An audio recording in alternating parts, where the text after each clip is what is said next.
Hey everyone, and welcome to Lunch Investing. In today's episode, we will be discussing Meta stock, one of the most controversial stocks in the market. With the recent rebranding to Meta, there has been a lot of speculation about the company's future and potential. That is why I am excited to hear from Terry Smith, the founder of Fundsmith, who believes that Meta stock is the cheapest his fund owns. He is a legendary investor with a proven track record of beating the market, and I think it is really important to get his ideas about Meta's current state. So get ready to learn something new and exciting, and without any further ado, let's get started. I'm on the second part, I take it. Okay, good. What's the stock that we hold that we think is the most undervalued? This is going to be a shocker. I know it happens to sashay into another question or 10 that's out there. Meta platforms, I think, is the cheapest stock that we own. And the reason? I don't want to tread on too much, because I know you've got a question waiting for us on this. It's on a PE of about 15. Notwithstanding all of the bad vibe that some people have got about this, it's still one of the two leading digital advertising businesses in the world. It has 2 billion users. The users are still rising in number. I mean, I've lost count of the number of questions we get, including some tonight, but in general from people who say, my children don't use Facebook anymore. Do your children live in Indonesia then? I mean, don't you think it might be a wider world than Tunbridge Wells? So apologies to anybody from Tunbridge that we need to think about in this regard. I mean, some of this is masked at the moment by the noise surrounding the metaverse, and we probably should talk about the noise surrounding the metaverse, because we can wax lyrical about that to a degree, even though we don't know the answer. But I almost feel we don't need to know the answer, because if they stopped spending on the metaverse today, spent $13.7 billion on it, stopped spending on the metaverse today, we would have a business on a single figure PE that's one of the two top digital advertising businesses in the world. Now, I'm not sure that's a really good thing for them to do, by the way. I'm uncertain about that. But I do know that they could just stop it.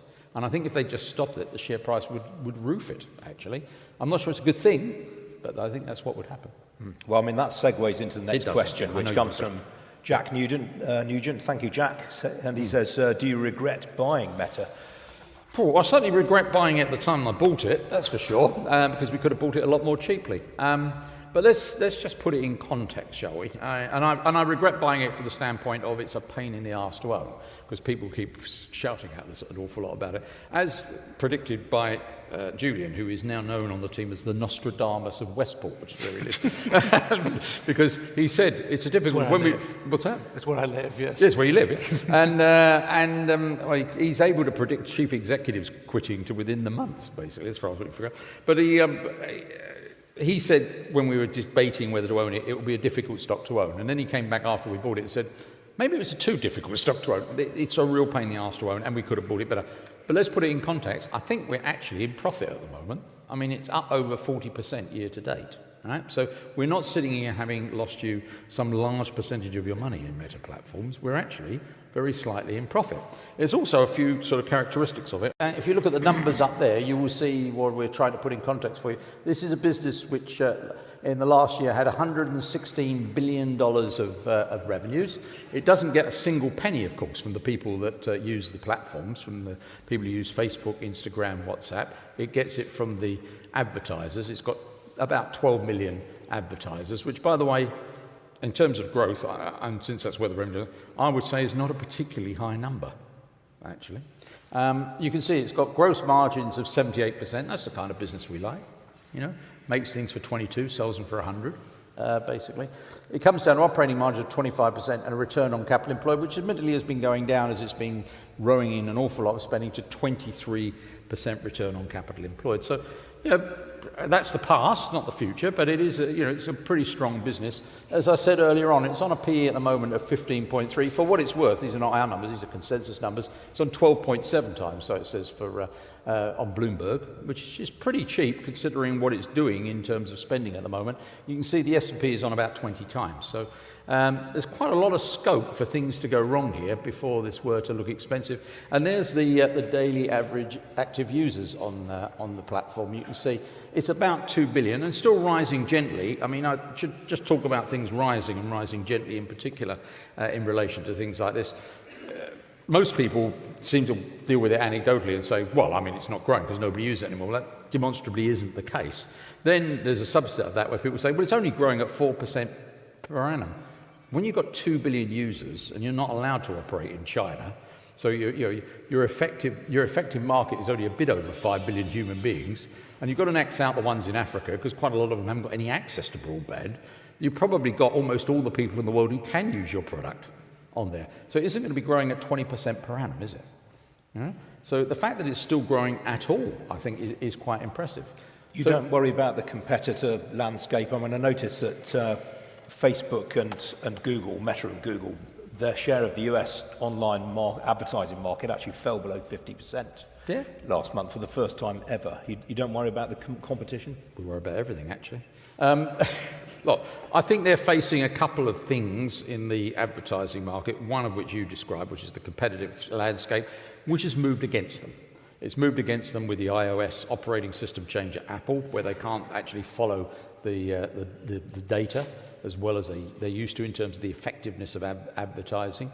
And it's moved against them in terms of people who are coming up developing advertising. So people like Amazon, for example, who are moving into the advertising space quite effectively. But I still think they are actually a very, very big influence in it, even though these two are only 50%. The ubiquity of the communications platform and in Google, the search platform, I still think is an enormous grab in terms of advertising for them. Jules, you want to? No, you probably want to make the point that I mean, one thing we're going to find is that these companies are now so big that they're just going to be a lot more cyclical than they were before. Yeah, I think there's inevitability of that. If you look back in history, tech was always relatively non-cyclical, relatively, because it was on a secular growth trend. By the way, I think it's still on a secular growth trend. I don't think there's any doubt about that. But it's such a much bigger part of what we spend now that it can't avoid being a bit cyclical now. I don't think that's possible. I said we'd talk about the metaverse. People, they're spending a lot of money on it. What is it? Well, it's obviously a form of enhanced stroke virtual reality products. Since we haven't actually mostly seen it, it's difficult to tell you exactly what it is. How do we attempt to approach that then? We attempt to approach it by talking to people who we think might understand it in other companies or might be users of it. People like Microsoft and Apple and Estee Lauder and L'Oreal and so on. And what we get from that is a sense that as much as we find it difficult to envisage what this is because we haven't seen it, there is a reality behind it and it will emerge. Of course, that still doesn't mean that Meta is going to be the leader or a leader in it. It may emerge and they may fail.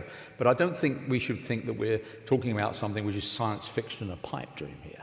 I think it's a lot more than that. I mean, to give you a couple of thoughts on that, I mean, the people that we talk to in the consumer companies are absolutely clear in things like cosmetics, that this is going to be a part of the future for it. The Koreans just announced, for what it's worth, that they think they're going to create 1.5 million jobs from it, basically. People who've got some grasp of technology in terms of the national direction of their economy and so on. Wow. That was some amazing insight from Terry Smith. He clearly believes that Meta has a lot of potential to grow its revenue and profits from its social media platforms, e-commerce initiatives, and metaverse ambitions. If you want to learn more about Meta's stock and why I think it's a great buy right now, check out my other video where I go deeper into its fundamentals and valuation. The link is in the description below. Thank you for watching and don't forget to like, share and subscribe for more videos like this. See you next time.